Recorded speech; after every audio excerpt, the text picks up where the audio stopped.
Thanks for joining us online. I'm meteorologist Casey Lehecka. The latest on Isaias, it is a tropical storm at this point, and I don't expect it to regain enough strength to become a Category 1 hurricane as it continues right along the coast of Florida. It's moving off to the northwest at about 8 miles an hour, so certainly a fast-moving or a moderate-paced storm system, but it was a little bit faster and now has slowed down a bit, so that's why the timing has changed a little bit across our region.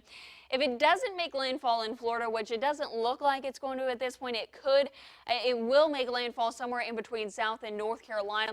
And then as it continues more of an inland track, we will start to see some rain and wind gusts moving into our area. That's going to be sometime throughout the day on Tuesday. More likely that we'll start to see some rain early Tuesday morning, the wind picking up, and then the bulk of the rain is going to be throughout the daytime hours on Tuesday into the afternoon and evening. Then it heads off to the north from there, certainly out of our area after that. So the European model does have it more of taking that inland track even a little bit further off to the west than what some of the other models are thinking. So this would put some of the higher rain totals out of our area. We really wouldn't be seeing anything too terrible for us. But as we go into Wednesday or into Tuesday, about an inch or two of rain is certainly possible, and even some localized higher amounts the closer that you are to the I-95 corridor.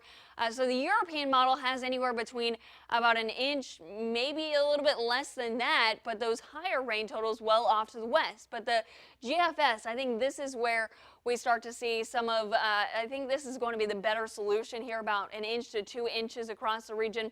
Some higher rain totals right along the I-95 corridor, and the wind speed certainly going to be picking up within this system as well. We'll see winds at about 10 to 15 miles an hour throughout the day on Monday, but then heading into Tuesday, that's when these winds really start to pick up. We'll have some sustained winds up to about 30, 40 miles an hour, but wind gusts closer to 40, 50 miles an hour. And so that can do some damage. If you have loose shingles, if you have any loose debris in your backyard, that could kind of cause some damage in your yard as well. So you want to keep that in mind and bring everything inside that could be picked up by the wind.